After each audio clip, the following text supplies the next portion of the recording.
तौरात, इंजील, ज़बूर, ये कैसे मालूम हुआ कि ये भी अल्लाह रब्बुल इज़्ज़त की किताबें हैं? तो ये अल्लाह रब्बुल इज़्ज़त ने कुरान मजीद में हमको बताया, जिस तरह का फरमाया इन्ना अंज़लना तौरात फ़ीहा हुदन व नूरा, यानी हमने बेशक तौरात उतार दी, इसमें हिदायत और नूर है।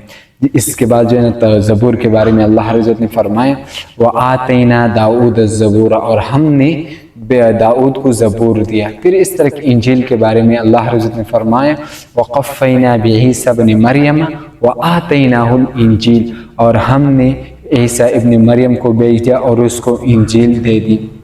इसी तरह की तीन किताबें जो है हमको कुरान से मालूम हो गया कि भी अल्लाह रब्बुल इज़्ज़त की किताबें हैं।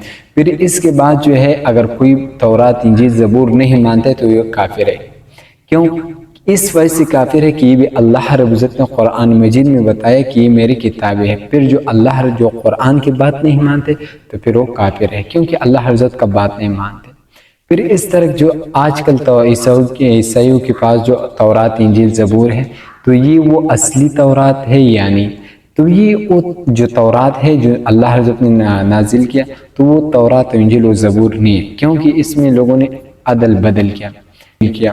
और इन तीनों को, जो तीनों किताबों के मुताबिक हैं, यकीन नहीं रखना चाहिए जो आजकल जो तौरात, इंजील, ज़बूर है कि वही असली किताब है। वो असली किताब ही नहीं है, ये जो है ना लोगों ने तब्दील किया, और वो असली किताबें हैं। फिर तौरात, इंजील, ज़बूर और कुरान मजीद, इन चार में से सबसे अफजल जो है वो कुरान मजीद है।